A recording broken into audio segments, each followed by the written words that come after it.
Ho, ho, ho, it's magic, you know. Never believe it's not so. It's magic, you know. Never believe it's not so. It's not magic, it's just paint. It's simple, cheap, store-bought acrylic paints put on a piece of card for your entertainment. And also for the person who commissioned the piece, so that I can have money, so that I can eat, so that I can continue to paint to bring you entertaining content like this. It is magic after all. Who knew? Call me a wizard and slap me on the perineum with your tongue. Hello, welcome to another painting video. It feels like it's been a while since I did a painting tutorial video. Fuck yes! Kill the fly that was buzzing around my room. Ow. Hello, this is... I did a little bit of underpainting, but as maybe you saw, I didn't really give a fuck about it. I just slopped some... You could argue it was even not necessary, but it was. It is necessary. You're necessary. You are necessary. You're valid. Your existence is important. You are necessary, and I'm glad you're here. Thank you. I'm glad you're alive, but more importantly than that, I'm glad you're watching my video. If you're watching my video, that's what's important, isn't it? Me! Did the skin, a bunch of skin. Look at his big man tits. I think I've got to be careful talking about tits. My videos get age restricted. I mean, women's tits are obviously the offensive ones to the advertising executives, but still, if I talk about man tits too much, and these are some big bulbous man tits, so I probably should be careful talking about them, lest my video be age restricted. I don't know if it shows, but I tried to make the skin... Oh, look at that! See, you might have noticed I wasn't paying much attention to the lower half of his face, but suddenly I am. One trick I learned, which is one of the most useful tricks I think I've learned in painting ever, is if you take a guy or a person who identifies as someone who can have stubble and paint the lower portion of their face just like grey or like a brownish grey, it just looks like stubble. That's all it takes, is you paint it exactly the same as you would if you were painting it as skin, but instead of using a skin tone colour, you just use grey and it looks like stubble. It's such a fantastic fucking little trick to do. So that's something glad for me. I'm glad for me having learned that. Fabulous for me. Trousers now. Wow, I haven't been talking about the painting at all, have I? I painted the flesh, the skin and shit. I was going to say I was painting it in with more red than I usually do, so it's slightly pinker than I usually go for. I usually go for like a brownish pink, about brownish peach skin, white men colour, But this, I tried to make a bit more pinkish, a bit more red, just to make him look a bit more sort of like steroid-addled and testosterone infused. Because look at him, they don't call him a Goliath for nothing. The trousers, blackish, dark grey, with a little bit of burnt umber in most. Like the grey on his face is also with burnt umber. No, it's not. It's raw umber. My apologies. Raw umber. So it's slightly brown, a slightly brownish grey. That was a horrible accent. I apologise. I apologise for nothing. Shut up. Jesus, I'm not talking about the painting. I thought I'd struggle to get through this, but apparently, if I just talk about anything other than the painting, it's fine. Did you notice the little rat under his cock there? So these straps and things are going to be red, but you might notice I'm not painting them red at all. I'm using a little trick. This is the first time ever, actually, that I've tried using this trick in a painting, where I paint in a whole other colour just to like get the tone. And a lot of painters will do this. More often than not, it's oil painters, but a lot of painters in general will do this. They'll start the painting in either like a sepia tone, like brown tones, or in black and white, just to get the tone of the painting, so the contrasts of light and dark and where the shadows are and whatever. And I've seen them do it with certain sections of paintings too, and that's what I'm trying to do here, is to get the tones of these straps painted in a yellow, sort of yellow ochre mixed with raw and burnt umber. And then at some point you'll see I swash a load of red across it, just like that. Wow. Because red can be sort of notoriously tricky to paint with, to like highlight. I've explained in various videos before, because it either gets like too pink or too orange, and it can just be difficult to layer it up because the pigment in a lot of red paints isn't terribly opaque. So I did that. I put a load of watered down red over the yellow that I painted, which pretty much did have the effect that I was going for. I added in a little bit of yellow ochre to the red afterwards to add a couple of highlights, just to pick out some of the slightly more highlighty bits. And I think it did well. I'm happy with the result of the red paint. I don't know if it changed how the red would have looked if I just painted the red. Like, I don't know if it changed it wildly. But it was a fun experiment. It's something, you know, it was only a small experiment. It's nothing grand, but it fucking, you know, gun! Oh, guns are atrocious, but we draw and paint them anyway. I'm always a bit iffy about drawing guns head on.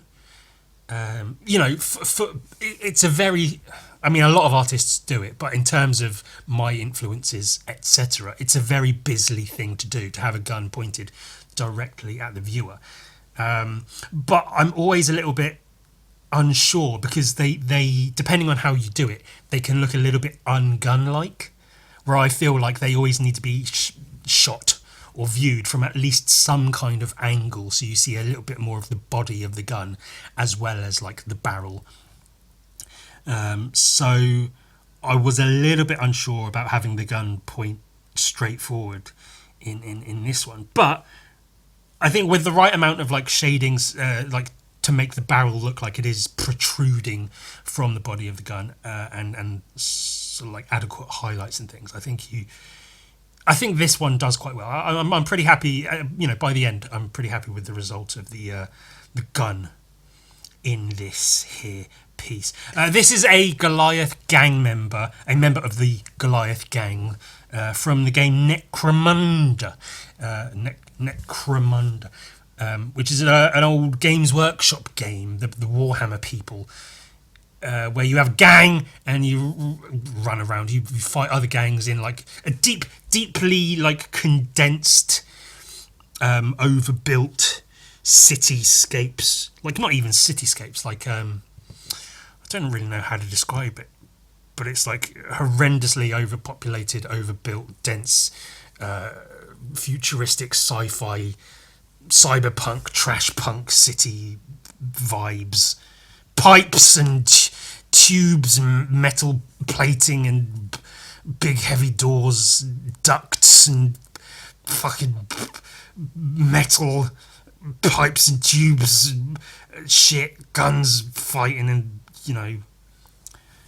And one of the gangs is called the Goliaths, and someone said, Ewan, do you know the Goliaths gang from Necromunda? I'd like you to paint me one of those. And I said, oh my god, yes, I'd love to. It's muscles and guns. It's literally what I do. It's how I make my bread and beans.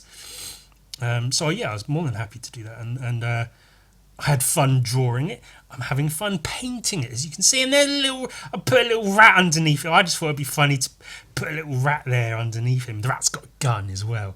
That will be painted in at some point. I painted a bunch of metal in grey, but with quite a lot of blue in it, as I usually do, so it does look metal rather than like concrete or something. A few more highlights on the red portions. Look at that, he's got a big spike coming out where his knob is. That's funny, isn't it? Oh, yeah, it's something anyway.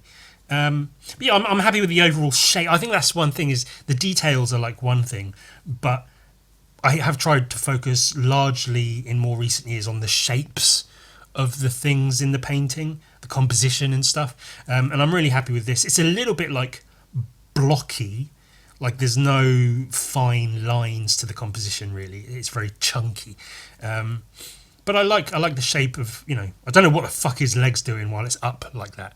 Maybe he's like kicking someone in the teeth or something, kicking a door in, and he's going to go in and fucking blast people to pieces.